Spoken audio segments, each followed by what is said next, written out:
Lisa from Mobile Tech Review, and today we're going to look at the Toshiba Excite 7.7. As you might guess, it's a 7.7-inch tablet, and what's cool about it isn't just the super AMOLED display, really, as you can see, colorful, but it's the first quad-core 7-inch class tablet. We're going to look at it now.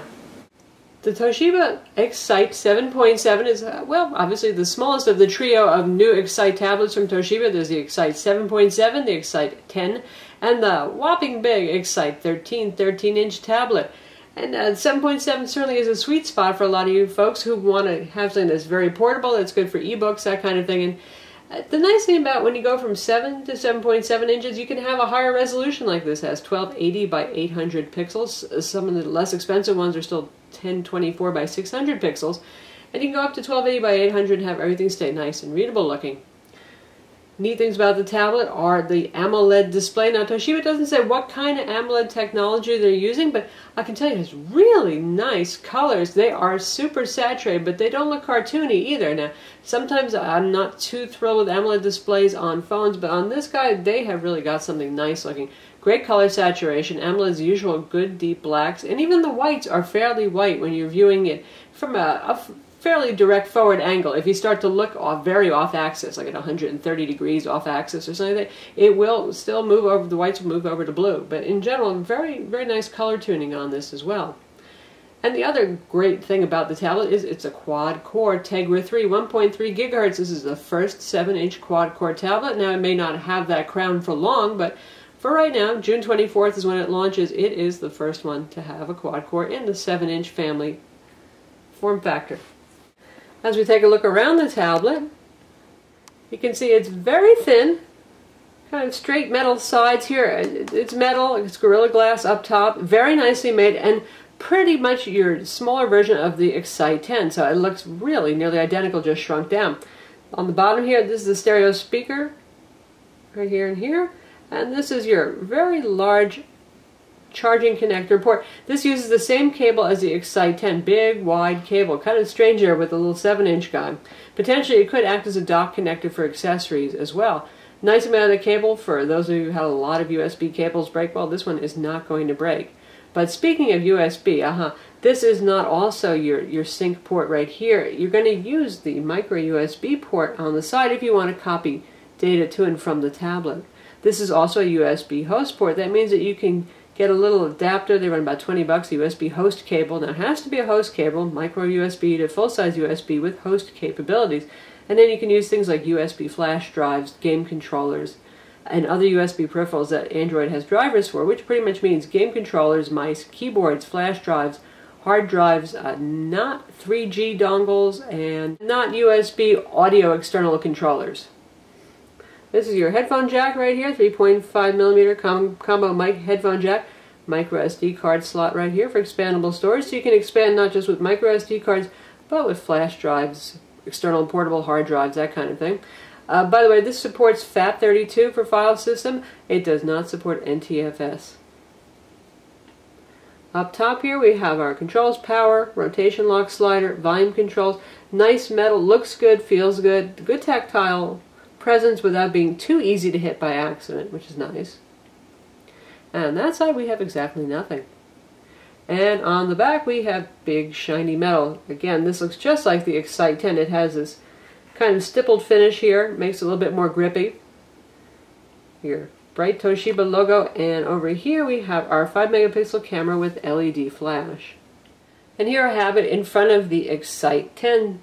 So you can see obviously it's going to be considerably smaller. But they have the same design language. They have the beveled glass here, really nice touch if you take a look at that.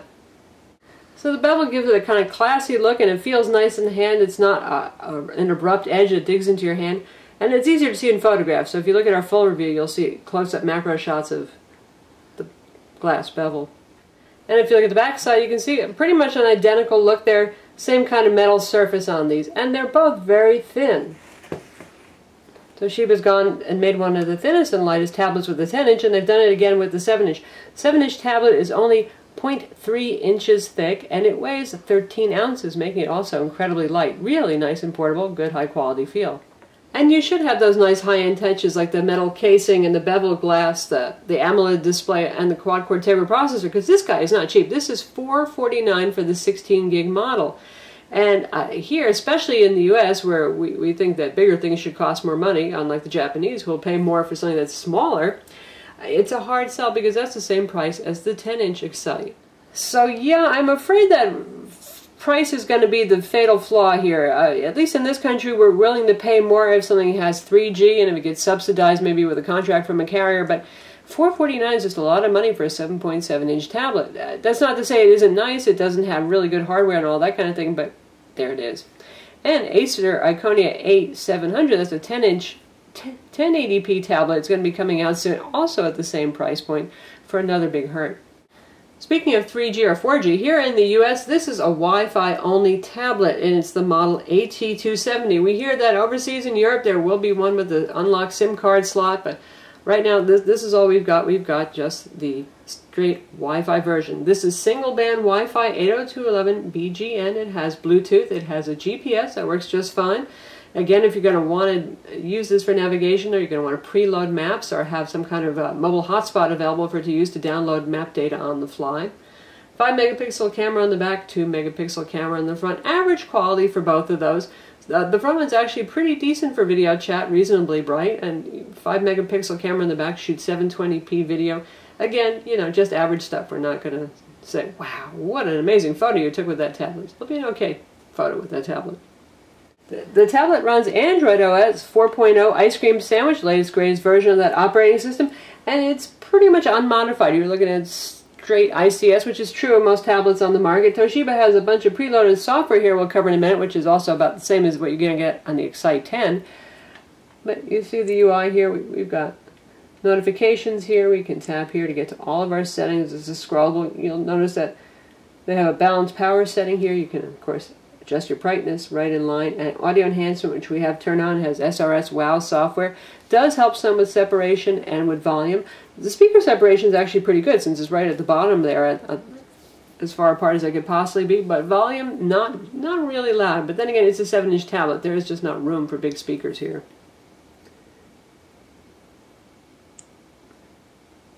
And our application launcher is the usual standard ICS stuff. We have, you can, right up here, you can switch between apps and widgets. And your widget selection is pretty much the basic stuff. Gmail, YouTube Player, Maps, Google, Books, that kind of stuff. And in terms of applications, Toshiba loads a lot of card games on here. As you can see, they always like to do that. Not sure why, but there they are. Plenty of card games to choose from. They have their own custom file manager, and that works pretty well with the USB host feature. We can plug in a flash drive, and it'll show right up in that file manager. Crackle is preloaded. We've got the Quick Office viewer-only version of the MS Office Suite, so you can view Office documents. It does offer you an option to upgrade that to the Pro version that can edit and create documents as well, or you can buy and download your favorite Office compatible suite from the Android market, or Google Play Store rather, as it's now called. You can see we've got Kaspersky Antivirus here. LogMe and Ignition is pre-installed. Wild Tangent Games, I'm afraid that those are sneakily migrating over from the laptop platform, where they're often bundled with HP and Toshiba laptops. And we got Zinio on board as well. And Zinio is a really excellent magazine reader that renders things just like they would look on the printed page. Looks really nice on this because it's a beautiful display. I still think that 10 inches is the best form factor to actually reproduce a magazine readably, but it certainly looks nice and performed well. Take a look at the home screen here. Toshiba's afraid that you might miss all that good software, so they've created some folders for you here. So we've got all those card games loaded up here. We have entertainment. Crackle is preloaded, Netflix is preloaded, Google Play Movies, Amazon MP3 Radio, and Google Play Music. Books and News has Google Play Books, Zinio magazine reader we just spoke of, and we have Toshiba Books Place, which is powered by Blio. Really hasn't taken off, not so much in the US yet, but it is another ebook reading option, and you can download Amazon Kindle, Barnes & Noble Nook, Sony Reader, Aldico for those non-DRM EPUB books that you might want to read. All that kind of thing. And under productivity, we've got that Quick Office, LogMe In, Adobe Readers pre-installed, and Printer Share for printing over Wi-Fi networks. It is a reasonably good support for a variety of printers, at least the top name brand printers, HP printers, that kind of thing, Lexmark. And in the Toshiba group, we have once again Bookspace and Newspace, the file manager, and their own media player. In terms of performance, well, this is a Tegra 3 quad-core or 4+1 companion core processor running at 1.3 gigahertz, and yes, it's fast, just as you'd expect. Quadra scores 4,000. On Tutu, it does 9560, very good score there. GL benchmark for the Egypt off-screen test, we get 61 FIPS. It just falls behind the Excite 10 at 69 FIPS, but still anything in the 60s is quite good. And SunSpider JavaScript test is 2000. The tablet has the usual very solid Android WebKit-based web browser, Adobe Flash player, and again, fairly standard UI here. You can see you've got your quick shortcuts here to go home, go back, and multitask and look at everything that's running right now and switch between it. And we've got our menu control here for settings, including requesting desktop site if we wish. And you've got your quick access to favorites over here, search, and adding anything to your favorites. Like I'd like to add our website to my favorite list, just like that.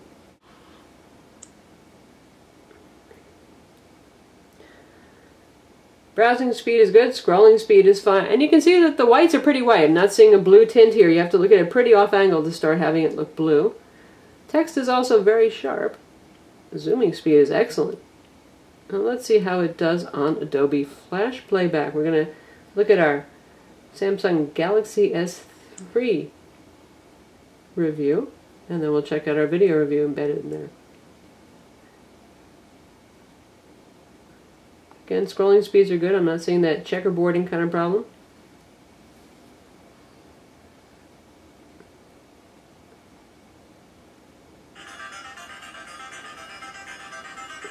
And you can see our volume is, well, we're up to about 3/4 now. This is Lisa from Mobile Tech Review, and here's the moment you guys have been waiting for quite some time. We have the T-Mobile version here in blue and the Sprint version in white. And the Adobe Flash player controls are very responsive thanks to the fast Tegra CPU, so doing something like tapping to bring it out to full screen works well. And we'll take a look at those versions as well, but for starters, we're going to look at the T-Mobile and Sprint versions, and I can tell you that pretty much you're looking at the identical hardware. So that plays just fine. And now we'll check out some locally stored video content, and we'll use Toshiba's media player to do that. So here is Toshiba's kind of dreamy looking media player. We start off with our music right here. Again, this is the same as on the Excite 10 tablet. It's kind of nice looking. You've got your playback controls here and all the music that's been stored, and you can swipe over to look at your videos. And you can swipe over to see photos, which we don't have any. And this also works as a streaming media player, and it handles podcasts as well. But let's go back to our videos. I tap on it, got a selection, so we'll go with the 1080p movie trailer. And then you see just how nice this screen looks for watching videos. Really luscious popping colors, good contrast on it. We're talking about huge potential repair itself. Really nice. Again, really sharp, really a pleasure. You just want to watch movies on this. And of course you can use Netflix and Crackle and anything else you want, the built-in YouTube player as well. And the tablet, thanks to the Tegra 3, can handle any game that you throw at it, including Tegra's own games, because well, obviously it has a Tegra processor. We're going to check out Trial X2, Winter Edition.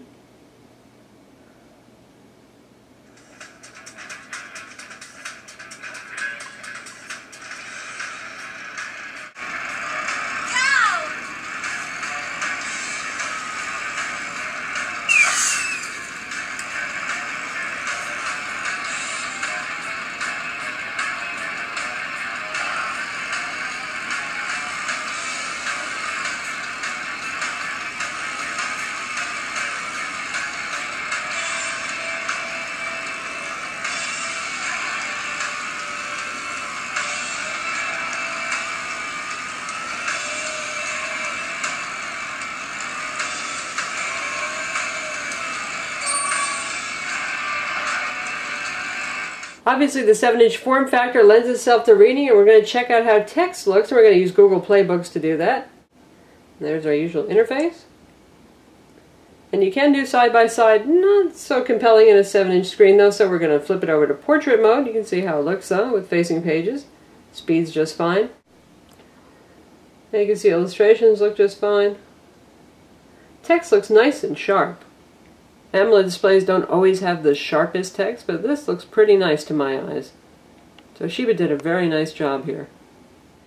And battery life is important for something that you might be buying to read a lot of books on. And happily, like most 7-inch tablets, battery life is quite good. In fact, we managed over 10 hours with brightness set at 65%, Wi-Fi turned on and active. So that's quite good. And if you keep the brightness at 50%, turn off your wireless, gosh knows, you might actually make it to 12 hours with this. If you're going to watch videos, I would say, depending on your brightness again, at about 50%, you could get up to 10 hours of video playback on this, making this a nice transcontinental buddy on the airplane if you want to watch movies.